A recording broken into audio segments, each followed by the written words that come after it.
I just would like to welcome you and thank you all for being here today. We are happy to have you as part of our Monday brown bag presentation. And I have my notes here, but I don't see them. Oh, here we go. Today's presentation is a journey through time with the Northcoast Environmental NEC, and they're celebrating 50 years. That will begin shortly. I would love to say thank you to all the friends of OLLI who support make these weekly brown bag presentations possible. If you've never supported OLLI, today would be a good day to do that, and we would love to see you give a donation to support our program so that we can continue to offer these online presentations to everybody in the community. Following the presentation, we will make the recordings available on the OLLI website.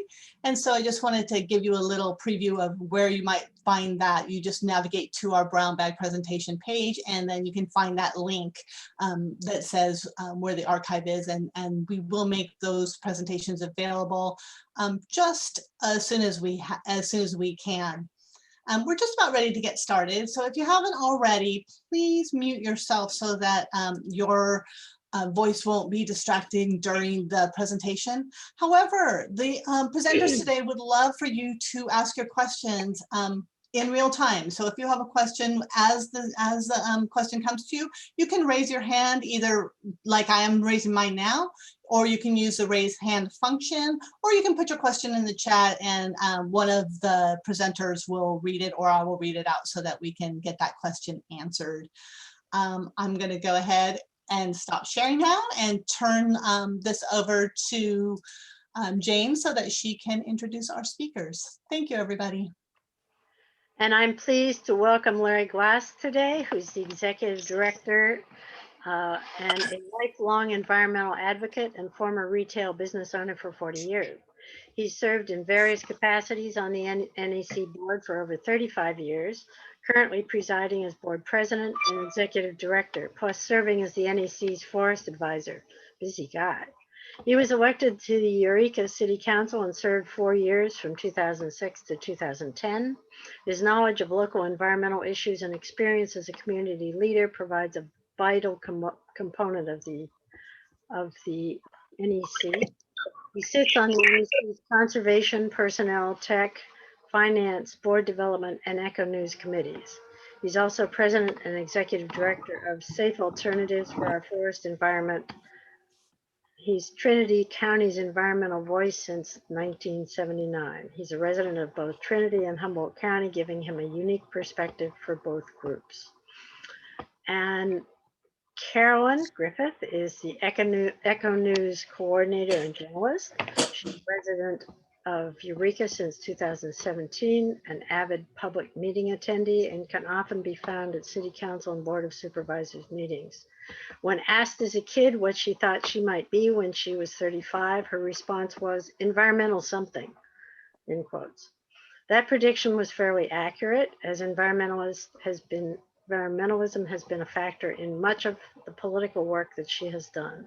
She's excited to highlight the intersections of environmentalism and social justice that are happening in Humboldt County, and I'm pleased to welcome them both to give the talk today about the NEC's 50-year anniversary and their multiple accomplishments. All yours, guys. Thanks, Jane. Thanks for having us. And I guess I didn't know all those things about Larry, so I'm really glad that you read that bio.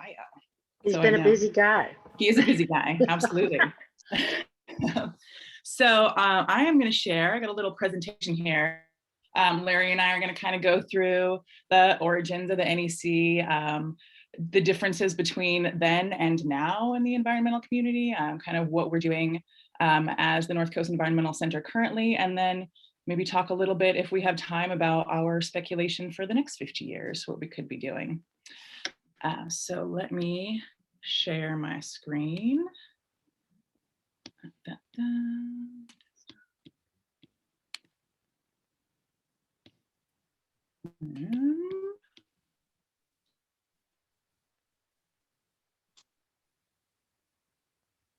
Here we go.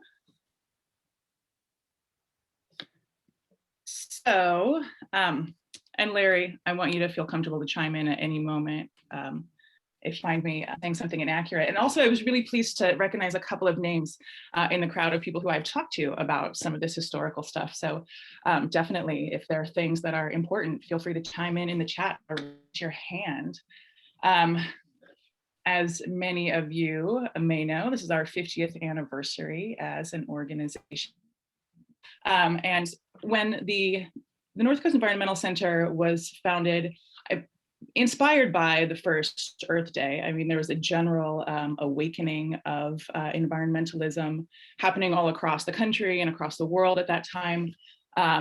Inspired, I think, not only by the activism that was coming out of the resistance to the Vietnam War, but also people just seeing the degradation around us.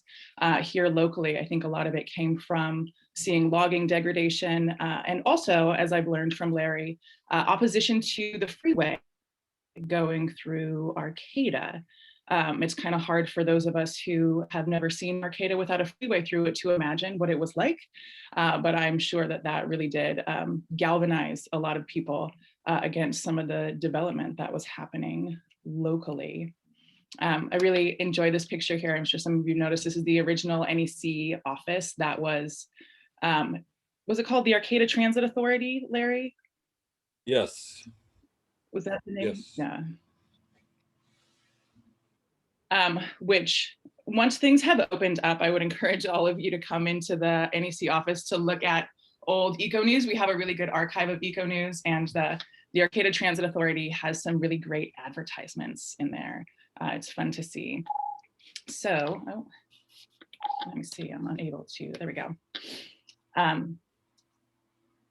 So some of the founders of the NEC, Wes Chesborough, Susie Van Kirk, Lucille Vineyard, are very well-known names throughout the area. And actually, Susie Van Kirk and Lucille Vineyard both have archives at HSU that you can go through and look and see some of their journals, especially, I believe it was Lucille Vineyard. You can see a lot of her journals.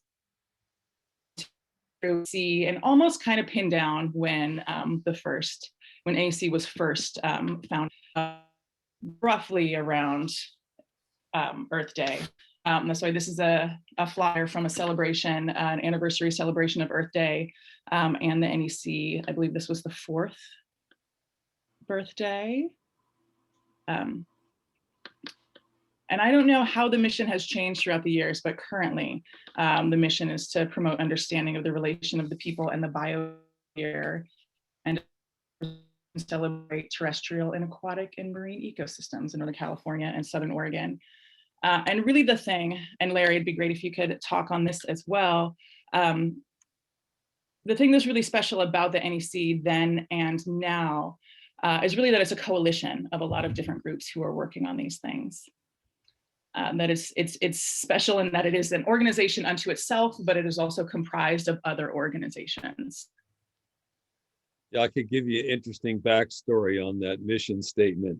We had other mission statements before that one, but there was a lot of what was called slap suits going on in the 80s, and we had to. One of the ways they were tripping up environmental groups was saying that they were not operating within the boundaries of their mission statement, and therefore their non-exempt or their nonprofit status was not in effect. And that was a way to get at the individual board members. So we worked really hard at coming up with something that would just cover anything that we did, so we couldn't possibly get in trouble. Tim was the one who came up with this, but we all supported it. It is pretty all-encompassing.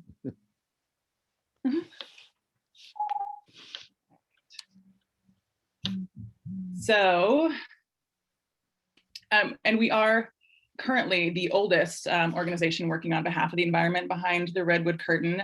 It is pretty phenomenal to think about 50 years. I mean, I'm 38, so I have a hard time thinking about 50 years of anything, but to really think of 50 years of continuing this work with a lot of the same people have been around and involved throughout a lot of it, which is pretty phenomenal. we have been providing EcoNews throughout the entirety of that time, which, as I said, we have a pretty extensive archive, which is amazing to look through and to see what used to be big issues that we were working on that now we don't as much anymore, one of which is pesticides. Turns out all the hard work that people did during those years to stop all the spraying in the woods has paid off. It's not entirely gone, but it's definitely not the way it used to be. Another one of those issues is nuclear power, which was huge for a while here, that because of hard work, we are not fighting nuclear power plants locally anymore, though we still do have the leftover issues of the spent fuel in the area that we'll have to continue to educate people about.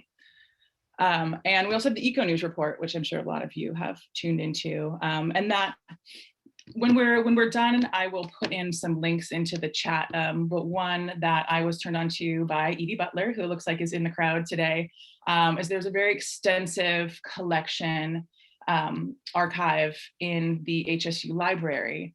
And inside of that, there are some old audio recordings of EcoNews reports. And I think that Larry and I are going to talk a little bit later about some of this, but one of them is about a publication called Mother's Watch, which was put out to stop some of the environmental work that was happening in the area. So there's almost too much to put into a list of all the things that the NEC has worked on. So this is a pretty basic, some of the things that have really brought people together. One of which, the Redwood National Park was established in 1968 through a lot of the hard work of people who did go on to found the Northcoast Environmental Center. But then logging was continually happening after that, right up to the boundaries of the park. So the expansion of Redwood National Park was really a huge effort that brought people together. The Emerald Creek Committee, which was a member group of the NEC, really spearheaded that. And I've got some photos here of Dave Vandemark, who was a founding board member, did some really phenomenal work with aerial photographs showing people the devastation that was happening because of the logging. I think that's still a big thing that we have to offer as the NEC, is just highlighting issues that are going on. And a lot of the early work that was done from member groups was putting together publications showing this degradation and then getting it out to the world, to citizens, to lawmakers, to actually further some of these. So this was right here, the green part that what would be green if this wasn't a black and white photograph. The treed area is the Redwood National Park, and right outside of it, they would cut tractor log just right to the ground. And here's a couple of more photos. Again, from Dave Vandemark. And Larry, you were telling me an interesting story the other day about the expansion and how there actually were congressional hearings in Eureka about this. Can you talk a little about that? It sticks out in my memory. So it was one of the few days that I was able to take off of work and join with the rest of the activists to show up to these hearings that were at the Eureka Municipal Auditorium. And what I remember was the mills had let people off of work, so all the timber workers were free to show up, and they did. And many of the log truck drivers with truckloads of logs were circling around the municipal auditorium. And it was, talk about circling the wagons. It was pretty intimidating because you had to kind of walk this gauntlet in order to get to the hearing. And there was a lot of angry people, logging trucks honking their horns and people yelling. I walked there with Tim and some other folks, and I remember there was a lot of taunting and some things got thrown at us on the way to the hearing. Inside the hearing, though, it was, the opposition was vocal, but people behaved themselves. Nobody was assaulted or anything, but it was tense. I guess this kind of brings up something that I note as a difference between then and now. Just like, so I, as a child, could freely say to the world that I was going to be an environmental something when I grew up. Whereas many folks of the early days of this, like, really had to worry about repercussions for their beliefs, that people would, not only would you get harassed, but like the idea that you could lose your job because of being an environmentalist, or people, one thing that you brought up recently, Larry, because I mentioned that there's not a lot of, we don't hear a lot about women at the forefront of this. There are a lot of big charismatic figures who seem to be leaders of the NEC that people bring up, but not a lot of women. And you said, well, a lot of those women had to be kind of in the background so that their spouses wouldn't lose their jobs because of the work that they were doing. Yeah, that's how I recall it. There was a lot of women who were very interested in the topic, but their husband would work in a job where they depended on timber dollars to function, and so people had to be very careful about their public appearances with that. That's what I recall. Exceptions, of course, were Lucille Vineyard and Susie Van Kirk, who Susie didn't care. she was pretty brave, but a lot of people had to keep it on the down low, and so they would donate money to us and they'd write letters for us and do things like that, but they didn't want to be standing in front of the cameras with us. Mm-hmm. Can you talk a little bit about Mother's Watch? Yeah, well, I mean, that one's, I know it's faded in a lot of people's memories, but during the timber wars, there was a number of timber groups that formed along the way. Straight Arrow comes to mind as one.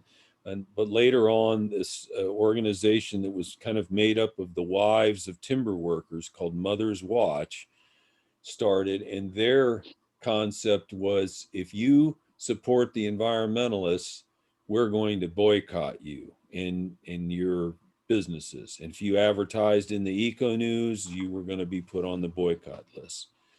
So many of us that own businesses, like myself and Scott Sway, who was on the board, who owned Northern Mountain Supply, were targets of these boycotts. And for me, it really, financially, I took a hit from that, because I had contracts with the county of Humboldt to provide them with various electronic goods and software and whatnot. And the county, because of that boycott, canceled all of their purchase agreements with me. And that, I'd say I felt like a 10 to 15% loss of business just from that, not to mention the people that worked in the mills and whatnot that stopped coming in.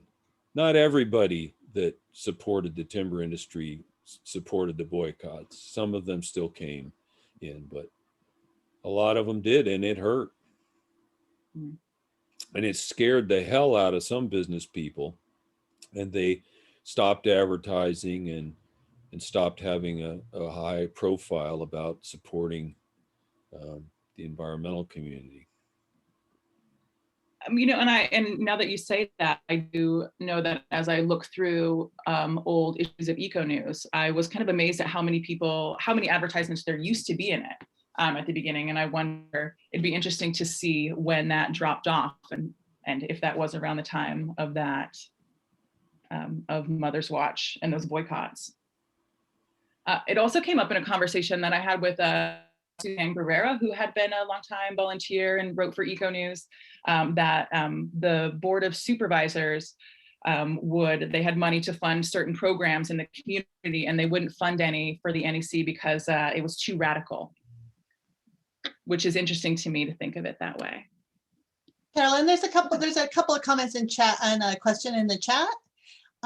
It says there was a variety of women tree sitters to help protect the trees. And wouldn't it have been illegal for the county to cancel contracts like that? What basis did they use?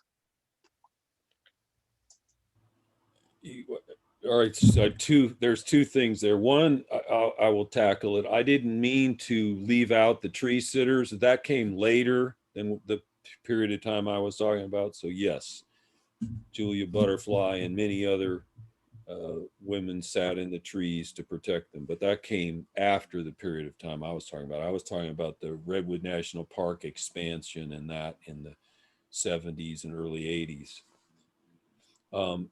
As far as the county doing that would have been illegal, I suppose maybe if I could have afforded a high dollar attorney at the time, I could have fought with them about it, but I couldn't, so I didn't.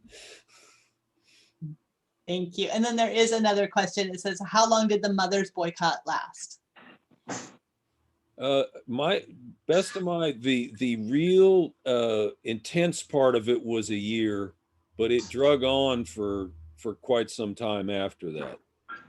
Those flyers, they had like a boycott list that they mimeographed out and posted at the mills, and from customers of mine that would report to me that those stayed up on the walls there at the mills for many years after that.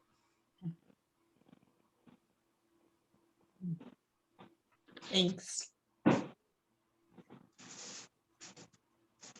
Before I move on to the next slide, I hope everybody's had some time to get the photographs. So these are more, this is Dave Vandemark, who has done a really phenomenal job of documenting these. And it just blows my mind that to think about the money that it took to get up in an airplane to take all these aerial photographs. But thankfully he was able to.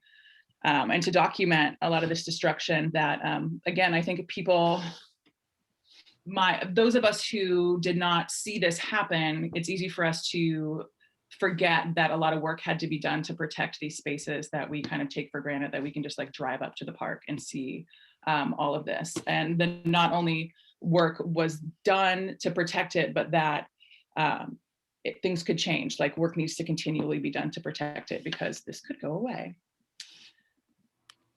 And so another very important and interesting campaign that the NEC worked on was allying with Indigenous tribes to stop the Go Road, which would have desecrated sacred Indigenous high country. It's a road, nearly finished road going from Gasky to Orleans. I believe it was 6 miles of it that were yet to be finished, which is in the sacred high country that I believe the Yurok, Hoopa, and Karuk tribes all used this area for ceremonial purposes. And this fight went all the way to the Supreme Court in 1987 to protect this area and keep that road from being built. So it still is not. And Larry, were you involved in this fight as well? Yeah, I was on the board at the time, and this was a huge issue, and it was I would say, compared to a lot of issues that we faced, this one had a lot more emotion tied up into it than some.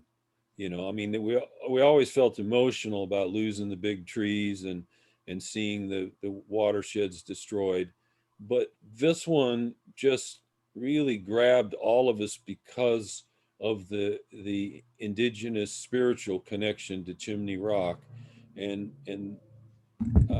we just all felt like we had to stop this from happening, whatever it took.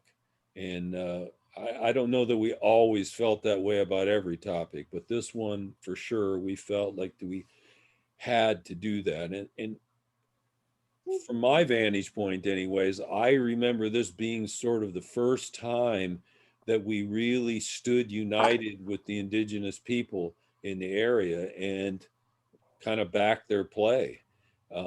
We sued on different grounds than they did, but that was sort of, you know, we kind of agreed to that. They took one tactic and we took another, and we hoped that one of them would win.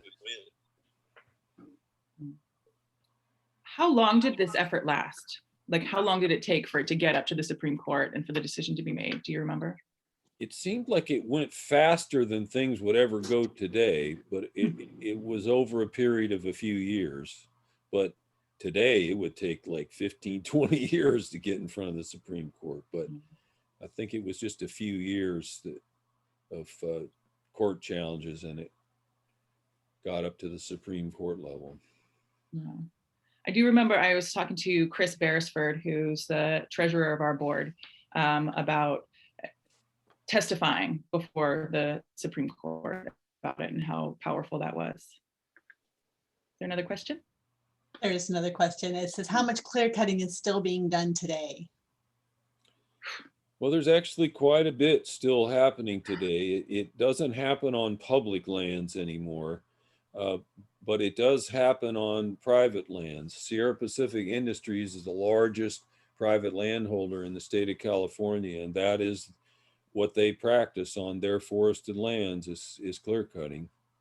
An interesting presentation I'm watching. It's through OLLI. And I guess I would consider this clear cutting, but the field trip that we went on, Larry, to Six Rivers National Forest, some of the emergency action that they did after the August complex fire looks suspiciously like clear cutting to me. Well, it is, but I would really want to draw the distinction between cutting of dead trees versus cutting of live green trees. And what Green Diamond does, what Sierra Pacific does, and the Humboldt Redwoods company, who skates by a lot of times unnoticed because they're the predecessor. I mean, they inherited that or bought that from Maxam, and they don't do nearly as egregious stuff that Maxam did, but they're still out there clear cutting all the time, and they're still cutting big trees. I pass the log trucks all the time with some pretty big old trees on those trucks coming down Highway 36. So there's still people out there clear cutting for sure, in Redwood country and Douglas fir country too. Mm-hmm.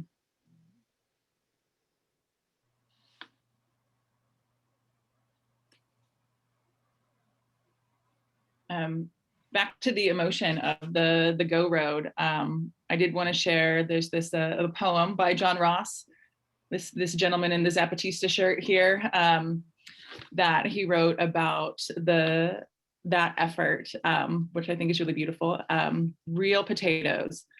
The night after the judge said to his government, "You can't build your road up there because it would obliterate the silence and drive off the last pileated woodpecker, so that the big spirit could not come to the Yurok high seat anymore.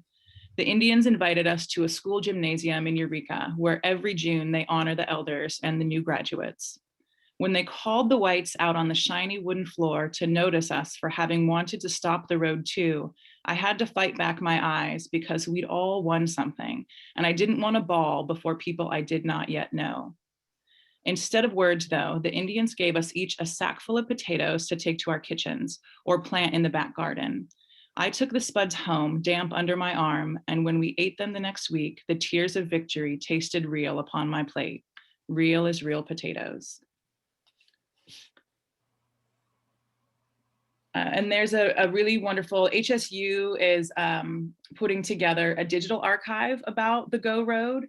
And I will, when we're done, put a link into the chat about that. There's a lot of really beautiful artwork that was done during that time, and just like testimonies from Indigenous leaders about it, for people who want to know more. I mean, this is a really pretty beautiful and complex story about people coming together to keep something bad from happening.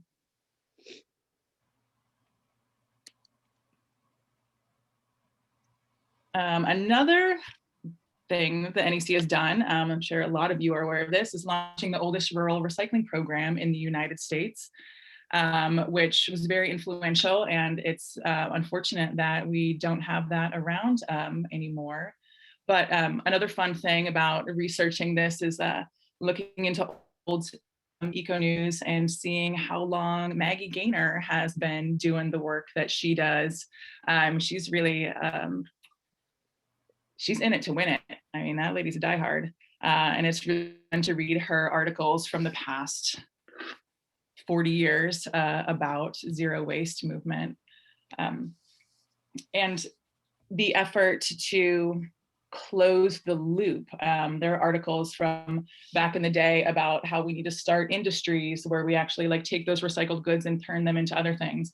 And I know that Maggie is still definitely on that kick, working to figure out how we can start recycling here and using those materials. When I talk to people that weren't alive at this particular moment in history, they have a hard time believing that it was as radical as it was at the Right. time, but it really was.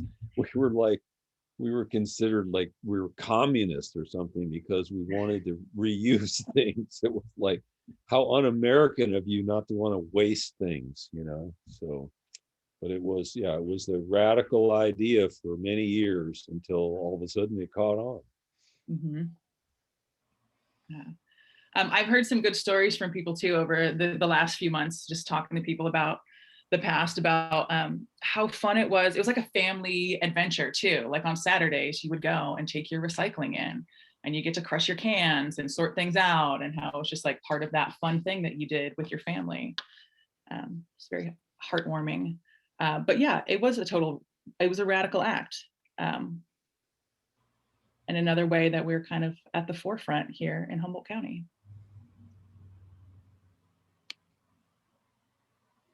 Another thing, I'm sure a lot of you have participated in Coastal Cleanup Day. That came out of a program of the NEC, the Adopt a Beach program, and then turned into what is now a worldwide event. And we've also, because the data that is collected, Coastal Cleanup Day, we've helped to influence like Arcata's their single-use ban. That should be coming into effect this year. I think things kind of got put on hold because of COVID, but they used the data that we've collected through Coastal Cleanup Day to show that this is actually an issue and that we need to start limiting the single-use plastics that we just readily use.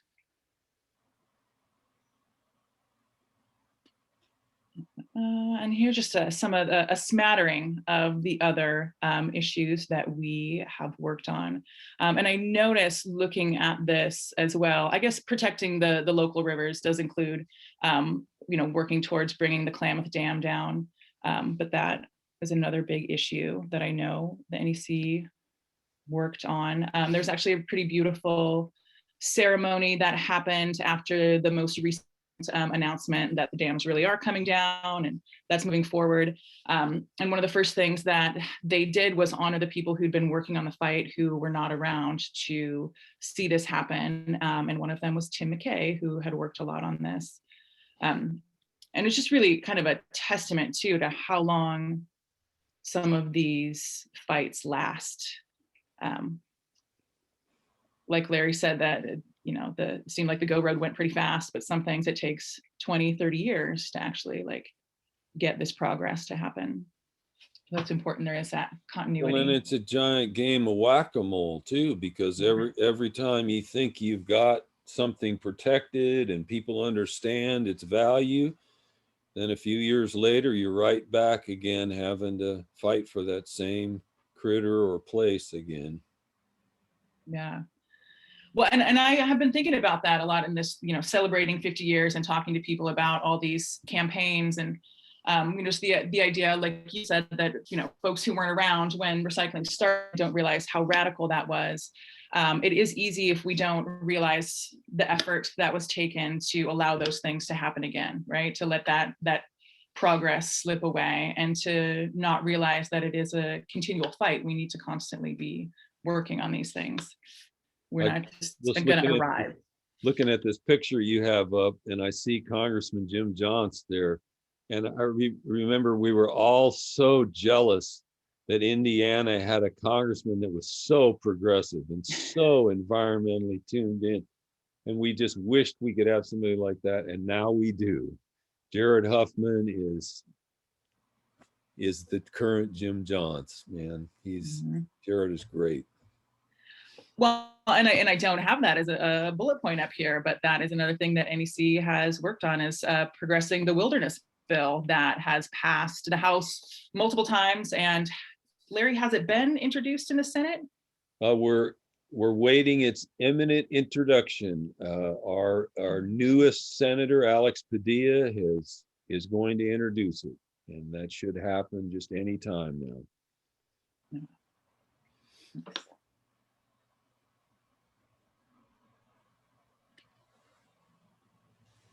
And here, and I'm sure that this is not a complete list.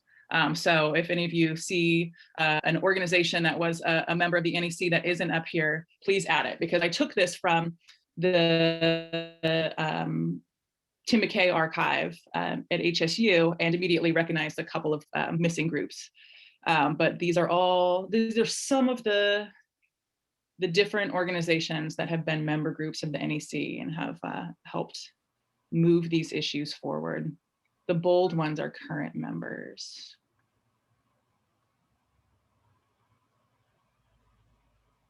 And I think after this, it goes on to what's happening currently.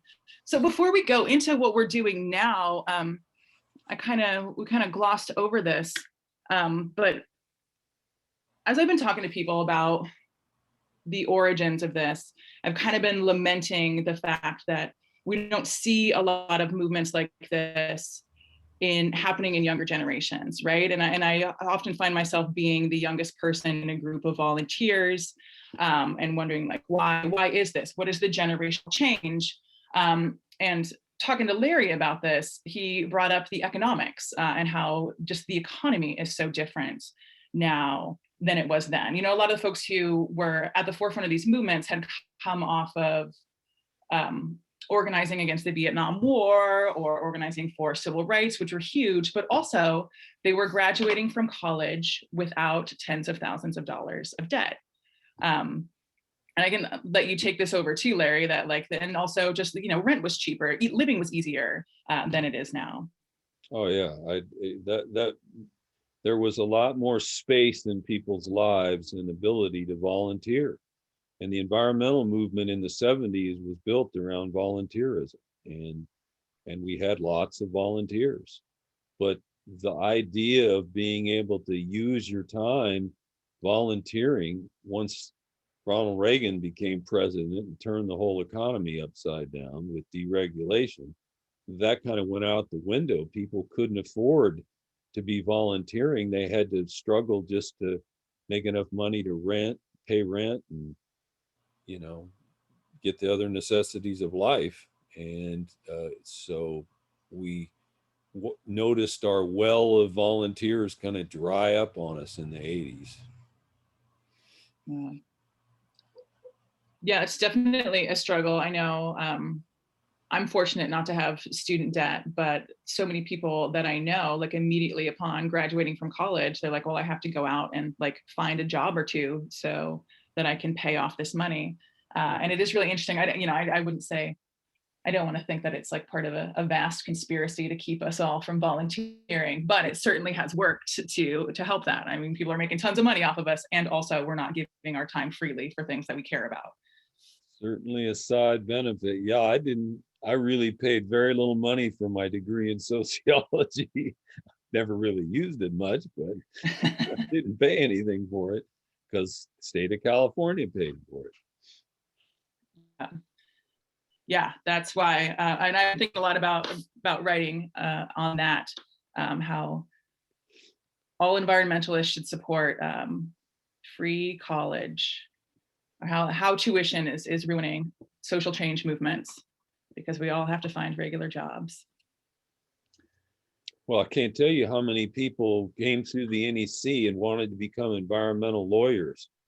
And by the time they got through law school, they owed so much money, they couldn't even begin to practice environmental law. They had to go to work for some law firm where they could make enough money to start retiring their debt. Mm-hmm.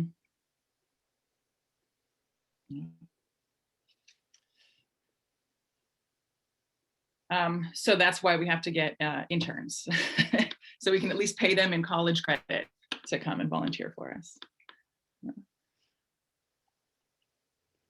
Is there anything else about the origin of the NEC or the past or anything that you want to add in here, Larry, before we move on to the present? Well, I'm sure there's more things to add. I want to qualify my view of a lot of this stuff.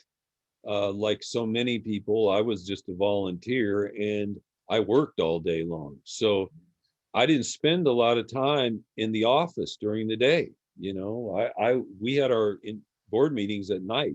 So when I was done with work was when I would engage. Or if there was a demonstration or something like that, then I would, see everybody. But usually it was at meetings in the evening was when I engaged. So I missed a lot of what went on at the center during the daytime because of that. Mm-hmm. I've been hearing some real fun stories from people about EcoNews and putting that together before, when we're actually using like typewriters and literally clipping out clip art to put it together in the paper, and just how that gradually changed when computers started being used. And then someone brought up recently, maybe it was you, Larry, the use of technology and how that really helped the NEC to be able to communicate with all these different member groups and work on campaigns, and how fax machines were instrumental in that, because all these different groups would have fax machines so they could fax each other things before we could just like easily communicate with email, which I really do. I love that idea. It was at the time. I mean, the idea of a fax machine now is just annoying to me, but at the time it was this big breakthrough because somebody would get a document somewhere else in California and then they could fax it to us and we didn't have to wait for it to show up in the mail. And they didn't have to pay a bunch of money to send it in the mail. So no, it was a big deal. It helped. We used to have telephone trees back then too, where everybody was in charge of calling somebody else and spreading the word about something. So it was a lot different. Technology certainly has helped communication be better. And if anyone is interested in digging deeper into some of the history of the NEC, as I said, is a very extensive archive at HSU that currently the library is closed because of COVID and also construction, but you should be able to get in there at some point in the future to check things out. And the online finding tool is really neat. I saw somebody just mentioned in the comment that a number of those groups on that list are inactive. And that's sort of the way that activism goes with the environmental movement. There would be a threat to a particular watershed or to a particular animal or place. And around that, people would unite and then they'd form a little group and they'd start working on whatever that issue was. And then as soon as that issue got addressed in some way or other, either the place was obliterated or it got protected, then that group would kind of fold up its tent and go away. And some of the people from that would join another group or start another one, come up. But that happened a lot. And they were kind of like single issue or single event sort of groups that formed. And then some stuck around. They moved on to another issue besides the one they formed for. Yeah, it seems like that was kind of the role of the NEC, is to be like a physical location. I don't want to say incubator, but kind of like that support for groups too, that there was a place where they could come, talk to people who had worked on those things, or like get help in organizing their campaign, have that support there. Until they moved on to the next thing. Well, that was always the way, from my vantage point, representing the Trinity County group, it was incredibly essential for us to be able to reach out to the activists in Humboldt County through the NEC to tell people what was happening in Trinity County, because there just wasn't any other way to get the word out. It wasn't like Trinity had its own TV station or radio station or something. It was stuff would go on and people would never know about it if we didn't, inform the NEC that this was happening or that was happening. And it does seem that there were a lot of like names, certain individuals who would pop up in a lot of these groups too, that were the kind of spearheaded a lot of different campaigns. Somebody asked if we get grants. We still do get grants occasionally. We have always, as an organization, tried to not become heavily dependent on grants because we'd seen the pitfalls of an organization becoming so dependent on grants that when they dried up, suddenly the organization collapsed. So we've always found grant assistance to be very helpful. We've never wanted it to be sort of the main income. We rely on our members and their donations, their generous donations over the years and continuing. That's what keeps the NEC going.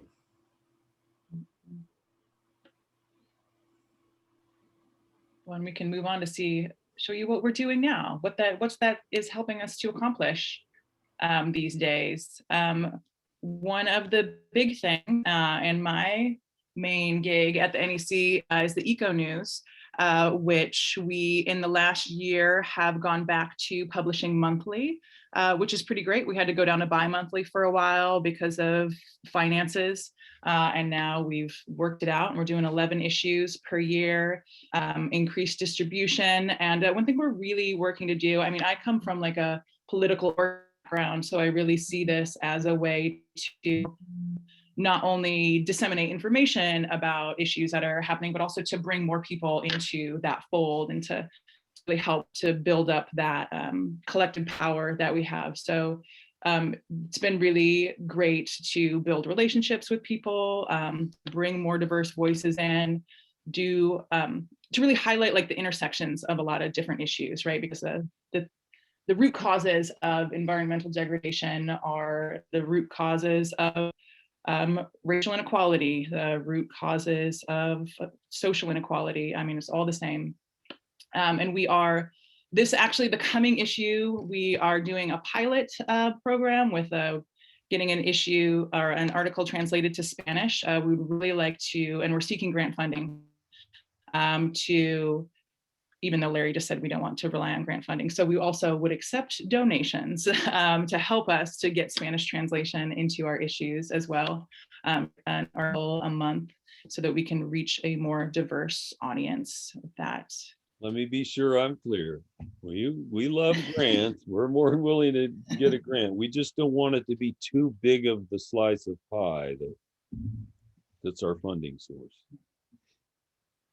Yeah. And we kind of joked earlier about getting interns, but that is something that also would love to get an EcoNews intern if they're an HSU student who's interested in journalism or this kind of work, to come and help learn and, widen the circle of people reaching. And so the next issue, the May issue, will be out. We go to print next Monday, so it should be on stands next Friday. And you can find it most different stores throughout the county, but also if you are a member, we mail it to your house. And you can find it online at yournec.org/econews. Our coastal programs, a lot of people know us by, of course, Coastal Cleanup Day, which in the age of COVID, we expanded to be Coastal Cleanup Month, to also really just get that to be an everyday sort of thing that people do.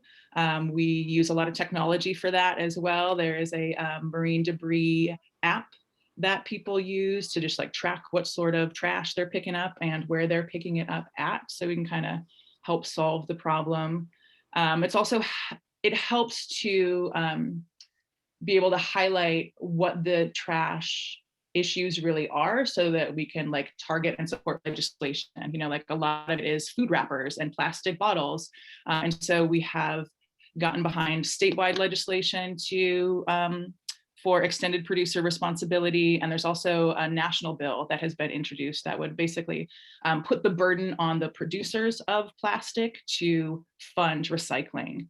Because as we all know, recycling has changed over the last couple of years. We used to ship it all to China, and now they don't want it anymore.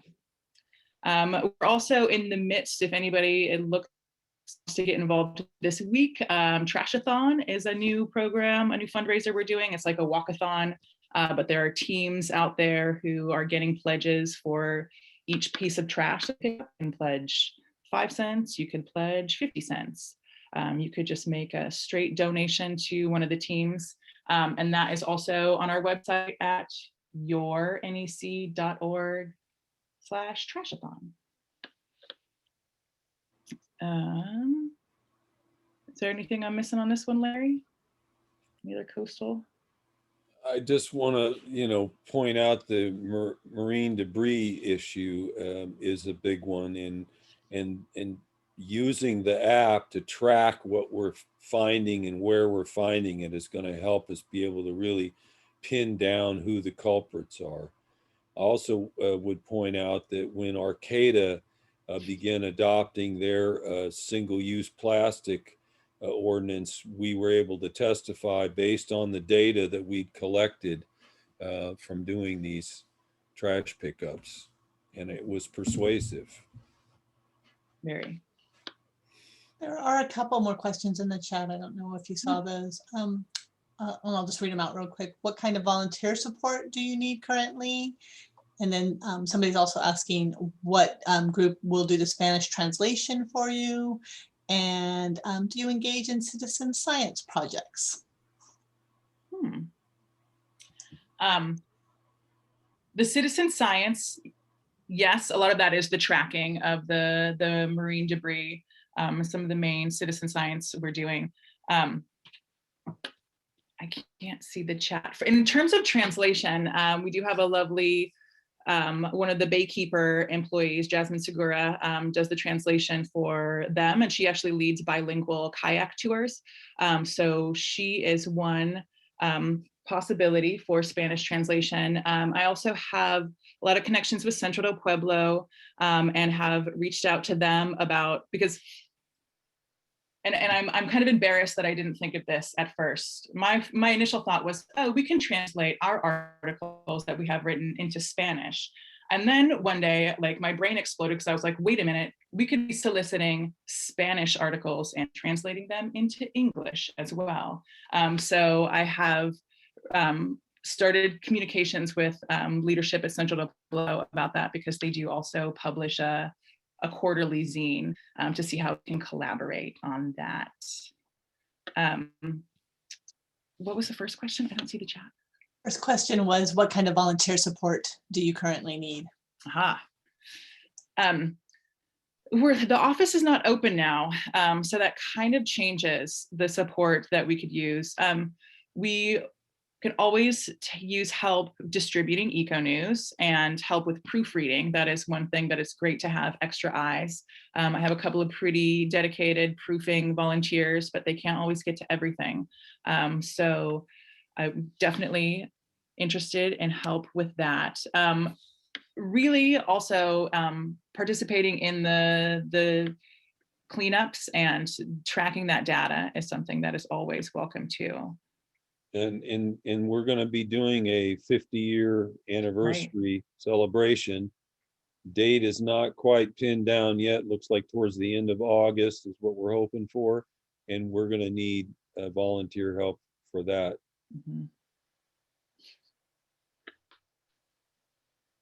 And I guess it's not like traditional volunteer work, but also contributions to EcoNews.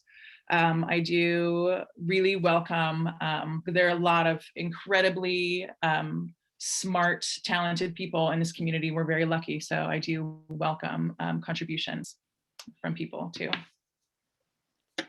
Did you have, was there another question? I saw your face pop on there. Yeah, that's my secret way of letting you know there's a question in the chat.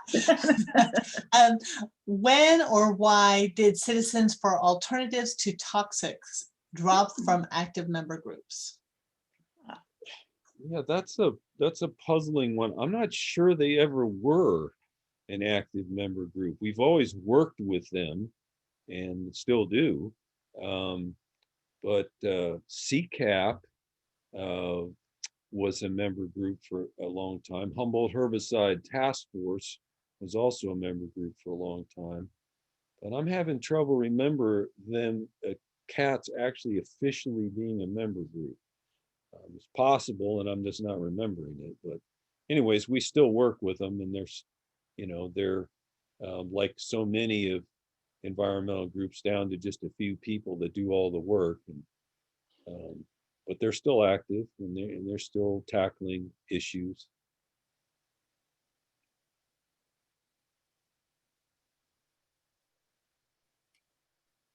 All right, we'll carry on. There's a few other new programs we have. Another one's the Reduce Single-Use Pledge.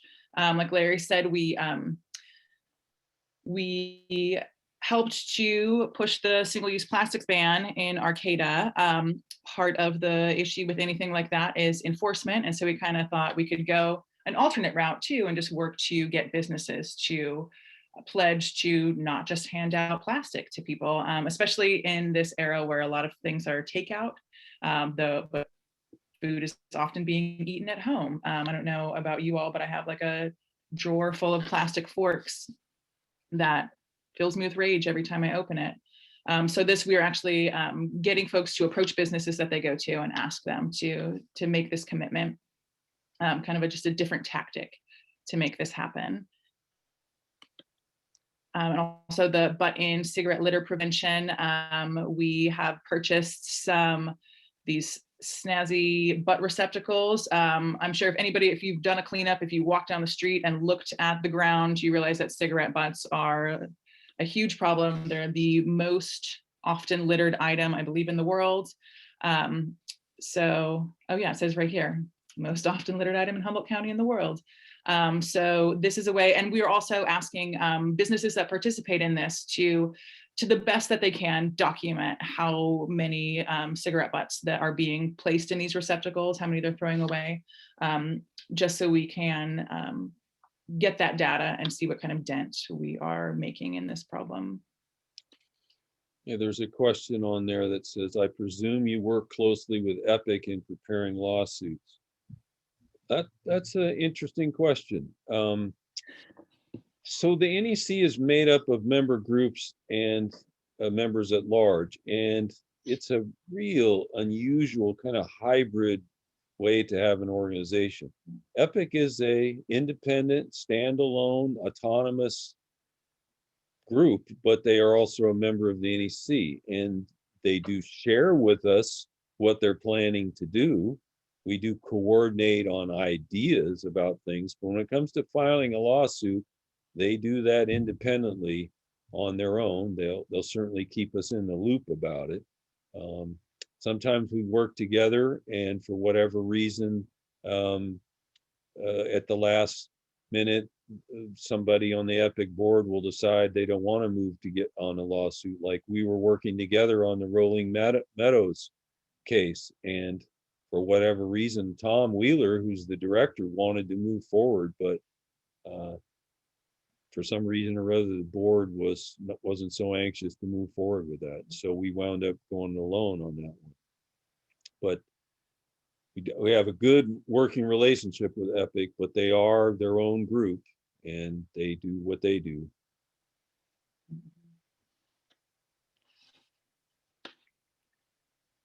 And that is an interesting thing about the NEC, right? That we are this hybrid, and so it lends itself to a lot of communication about all of these things.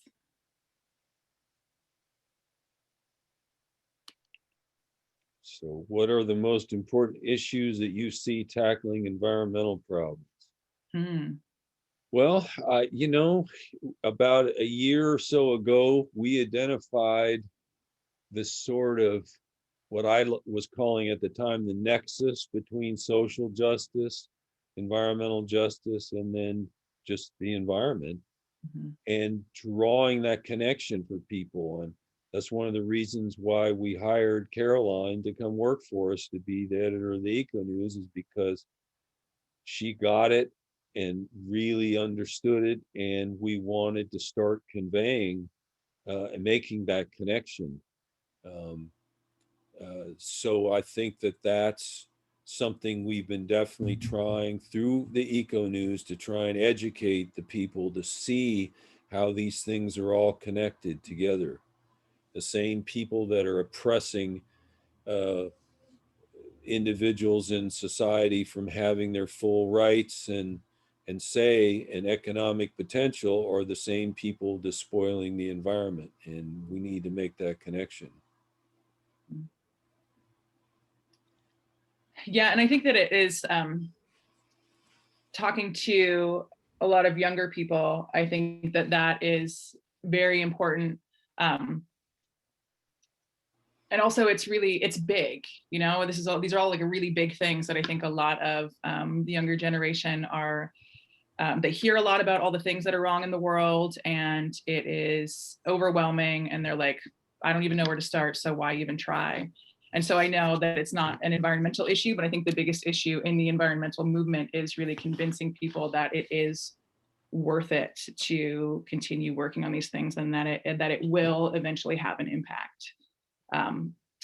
And at the very least, that us not working on it will have a negative impact, that this is, you know, it's imperative that we do this. And it can also be like really, I don't know if fun's the right word, fulfilling work to do.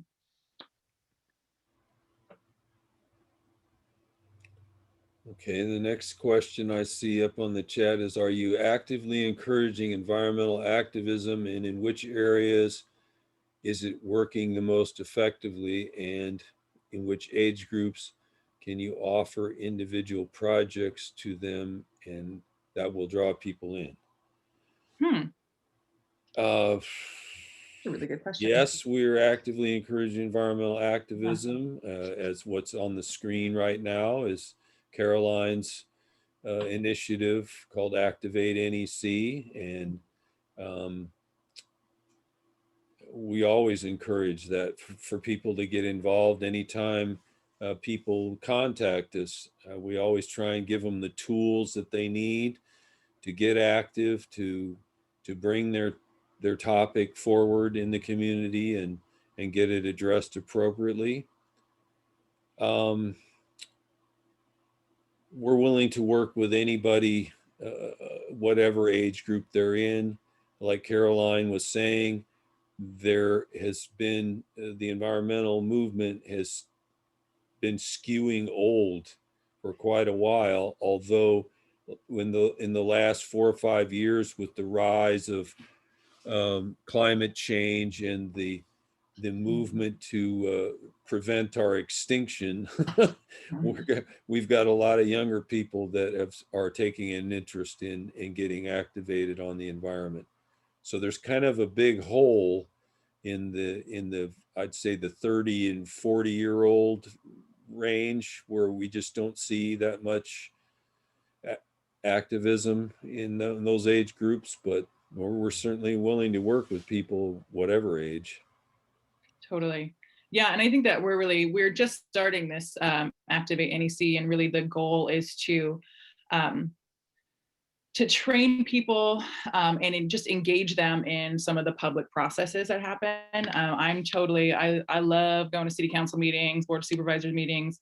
I realize that is not a normal thing to really be into, but that it is a huge part of this process, right? And so kind of like getting people engaged in those processes and realizing and training them when it's time to make comments, when is the appropriate time to step up and like engage in the process to actually be heard. I think that is, and in a way I see it as kind of going back to our roots too, you know, talking to a few different people who were involved in the early days. They said that's kind of what it really was like learning how to engage in these public processes.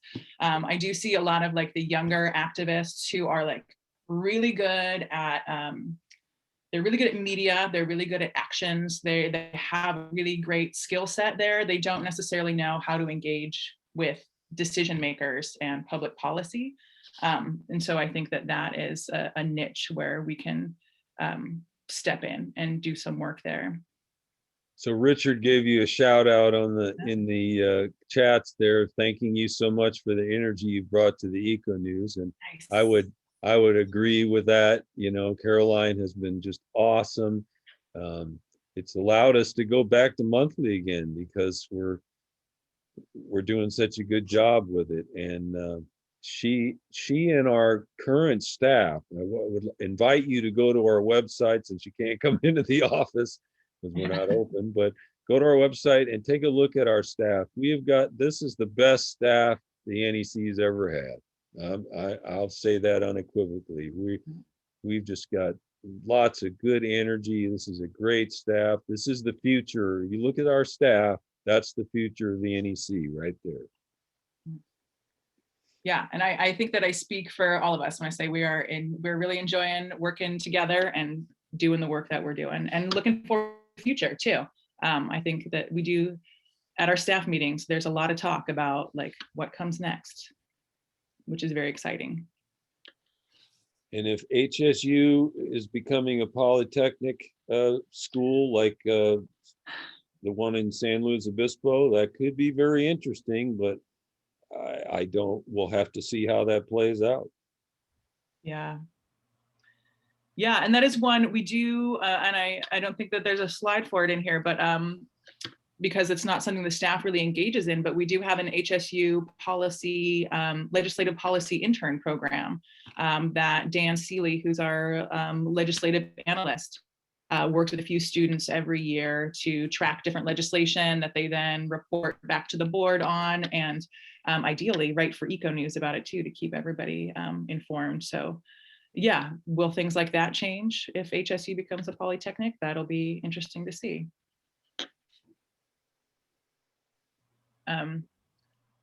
Yeah, like Larry said, please visit our website and see what we're doing. And this Activate NEC, we're doing our second meeting on Wednesday, so you can join us. We're going to be talking about national, statewide, and local single-use plastics legislation. How do we join that? Do we go to yournec.org activate? How do we attend that meeting? That you can go to yournec.org/activate, and right at the top there should be a Zoom link that'll take you there. Good, thank you. You're welcome. Do we have any other questions? Anybody?